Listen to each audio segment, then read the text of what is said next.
organizing project. We're here today because we've had enough of the greed and arrogance of Anthem and the insurance industry. As most of you know, Joe Szakos, the executive director of VOP, was arrested at Anthem's headquarters on July the 24th of 2009. Joe, two other board members and I attempted to approach corporate headquarters to discuss a 14.1% increase in our insurance premium. When we approached the building, the front door was locked, and we were told that no one would talk to us. We're concerned that we as a customer pay Anthem $25,000 per month in premium, and yet we don't have the privilege of speaking to anyone in the corporate office about a 14.1% increase in those premiums, despite the fact that the group has not changed and there's no outstanding claims that were beyond what was expected of our organization. While Joe was told to call customer service, and we figured he would be on hold, as most of us are when we call customer service.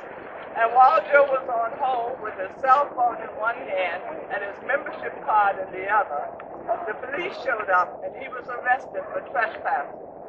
That is one of the reasons that we're here today.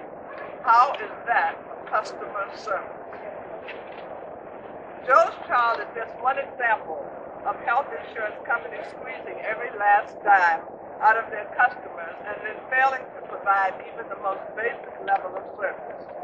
Whether Anthem is denying coverage for pre-existing conditions, raising rates on small businesses for no reason, or having their customers arrested, it all points to the same idea. The health insurance industry is out of control, and someone needs to rein them in.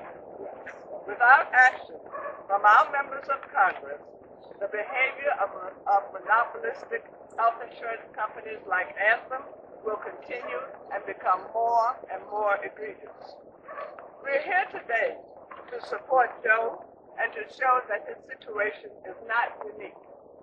Today we will be hearing from a few of the thousands of Virginians who have experienced problems with their health insurance company.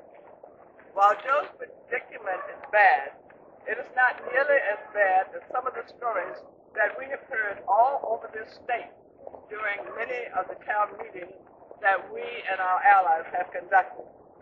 Since his arrest in July, people all over the state have approached us with their own health insurance horror stories. We've heard countless stories of coverage denied because of pre-existing conditions. We were told about 40, 80, even 100% increases in premiums. We've heard many stories of personal and small business bankruptcy due to uncovered medical expenses. There have been accounts of people dying, waiting to get insurance company approval for life-saving treatments. In just one moment, a few members of the community will join us to share their stories with Anthem and other insurance companies. We will also be sharing some of the stories of the people who could not be with us today, but asked that they be heard. Our first speaker is Rabbi Ben Roma of Congregation Or Ami in Richmond. He is an Anthem customer and has seen Anthem practices come before his wife's health.